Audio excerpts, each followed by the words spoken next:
Do you sometimes struggle to replicate photos from your favourite photographers? No matter how hard you try, you just cannot get the same photos. What if I told you that they were cheating? Stay tuned and let me explain. Hello, Matt here. So yes, in today's video I'm going to discuss whether or not other photographers may be at a massive advantage to you and what you can do about it. So what we'll talk about in this video is where you live can have a massive impact on how you take your pictures. So firstly, I'll cover 3 reasons why you probably make excuses as to not being able to take the photos you want to take, me included, and then I'll give you 5 reasons on how you can improve and overcome this just by changing one part of your life. And then as a bonus at the end, if you cannot do this thing we're talking about, I'll give you 5 other ways you can get around the problem and not change your life as much as what I'm about to suggest. Okay, let's get started. So first, here are 3 common reasons why you may not be getting the photos you want to take. Number 1, the weather. The weather is not suitable to go and take photos. It's too cold, it's too wet, it's too dark. And that's only me describing the UK just last week. Where you live, it could be too hot, for example. That'd be quite nice for us in the UK, but I'm sure it does impact obviously some of you. Number 2, not feeling inspired to take photographs. What do I mean by this? It depends on what you enjoy photographing. So number 1, if you're a model photographer like myself, you could have the excuse that you're not making great model photos because there are no models in your town, as an example. Number 2, you could be a street photographer. Same thing applies.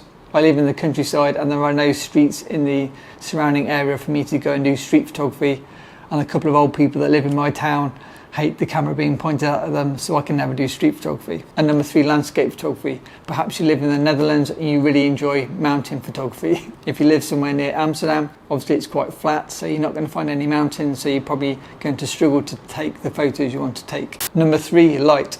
Obviously, us photographers, we need light, but we also need nice light. If you live somewhere where it's often cloudy and overcast and you have very kind of flat lighting all the time, personally I find that very difficult to use for photography, even though many people quite enjoy it for portraits, for example. So you may find the light where you live uninspiring. It could be blue sky all the time and very hard light, and you don't like hard light, or it could be cloudy, diffuse light, so it depends on your preference. And number 4 is a bonus excuse. Perhaps you're a film photographer, but you cannot buy the chemicals in your country, or maybe you have no lab to be able to develop your film. I know some of you guys have written to me telling me this on YouTube. Before we move on to the next bit, if you've got any amazing great excuses, let us know in the comments. I'm sure I've missed some massive excuses that we all use as to why we're not taking better photos. So it's at this point of the video where I'll suggest the answer.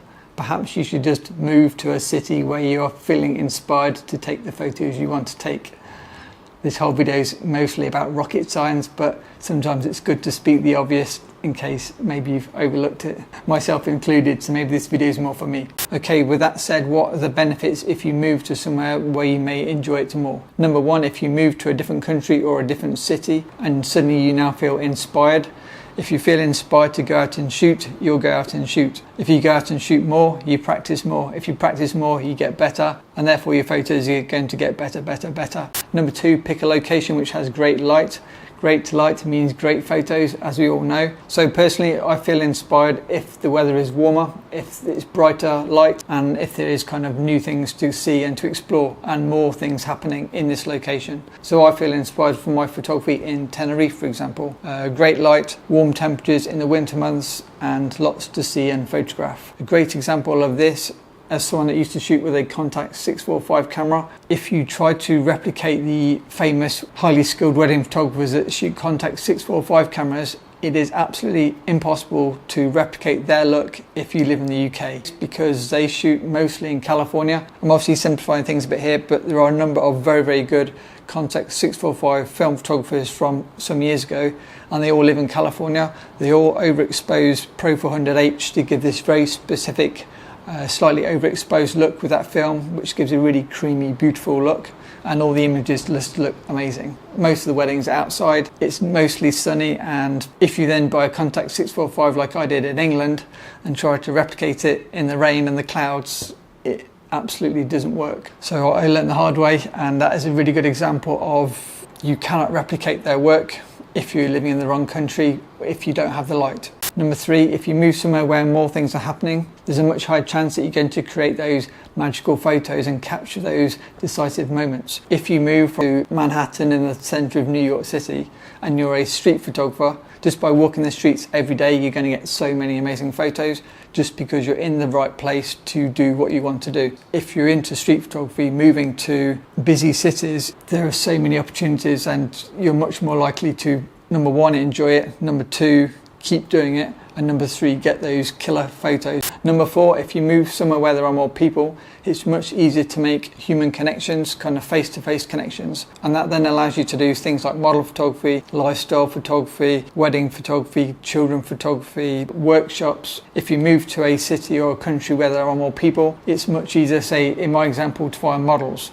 So I had a guy fly from Boulder, Colorado in the US to the UK maybe 2019. And as I understand it, Boulder's there's not a huge amount of people there. And he flew into London and I ran a workshop. And I said, why did you fly all the way from Boulder to come to the UK? And he just didn't have that London situation of things all happening in one place where he lived. I'm paraphrasing a little bit, and it was a few years ago, but that was one quite strong example that I still remember, where a guy flew from somewhere where there was less happening to London, and that then allowed him to meet me, and we did the Leica workshop. And for me personally, if I want more models, I generally go to London because that's where the models are, that's where the agencies are, and it just makes sense. So that's why most of my workshops are in London. And number five, if you're a landscape photographer, move to somewhere where there are epic landscapes.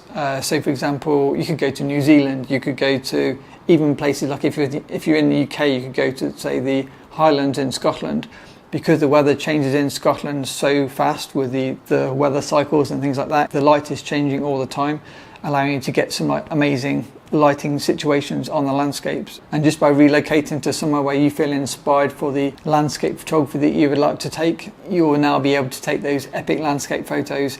So I guess for me personally, living in Coventry in the UK, not much happens. Whereas if I fly to Tenerife, for example, yesterday I did some amazing outdoor photos. Partly the light was amazing and the scenes that I was seeing don't happen where I live. And so with all that said, I can hear you kind of shouting down the laptop at me. It's all very well you telling me to go move, but what about my wife, my children, my job?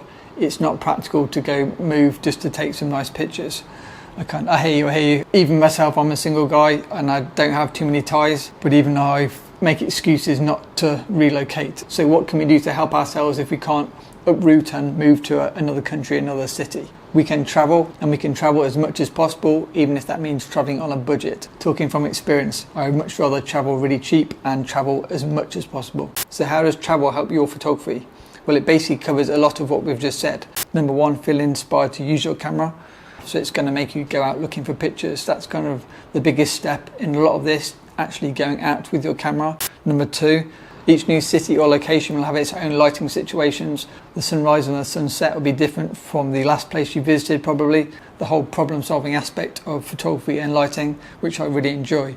Number three, each time you visit a new country or a new city, you're going to visit new people. So for me as a model photographer, this is really important because I get to discover new faces and new models, because each country has its own genetics and the face shapes look different, the body shapes look different, and it just adds a bit of variety to your portfolio. And I guess number four, on the back of that, by doing some traveling, you may discover a place that you may then eventually want to live. You might build really strong connections just by travelling and going somewhere on holiday for the first time, and then you keep going back for a few more holidays, and then eventually you may end up moving there, which you've built yourself up a network of people in that place. So if you don't go in the first place, you're never going to know what you're missing out on, I guess is what I'm trying to say. And number five, as I already mentioned, if you're always visiting new places, you're never going to get the chance to get bored, and that in turn, all that practice is only going to benefit your photography. So with all those things considered, are you one of those people who are currently cheating? Are you living in California with amazing light every day? I remember some guy meeting me in the street. I think I was using a Hasselblad or a Leica some years ago in London, and I think he was from Australia, and he came up to me and he's like, how do you take photos in this boring flat lighting? I was like, what do you mean?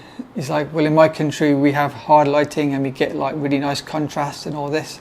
And he's like, I just can't take any pictures, I'm not feeling inspired. It's not then until years later that I'm coming abroad and the light's just amazing. Tenerife, for example, with the sunshine and the harder lighting, which I really like. It's not until you step back and go, oh yeah, actually, I live somewhere which has amazing lighting. And then if you go to somewhere that has rubbish lighting, less interesting lighting, you don't appreciate how good your location is for photography, say for the lighting aspect, until you go to somewhere where it's worse. Equally, if you live in New York or you live in London and you have models and brands and everything on your doorstep, and then let's say you go on holiday to some beautiful desert island for some special trip. Once you get there, you've got the beautiful location, you've probably got the beautiful lighting, the nice temperatures, but you've got nobody to photograph. So again, because you're used to having lots of connections on your doorstep, it's not until you move that you find that you miss that. And so with that said, I know everything I've said in this video is absolute common sense, and I'm sure most of you don't need telling. But if you're one of those small few that are really struggling with your photography and you really cannot be motivated and you're struggling to improve because you're not using a camera, maybe try to book yourself a cheap vacation somewhere, even if you stay in like a hostel or something, and then you'll just get to use your camera and your photography will improve and life just gets great. And even if just the weather's 10 degrees warmer than where you're living at the moment, unless you live somewhere really hot. As always, a massive thank you to my awesome patrons, and see you in the next video. Bye.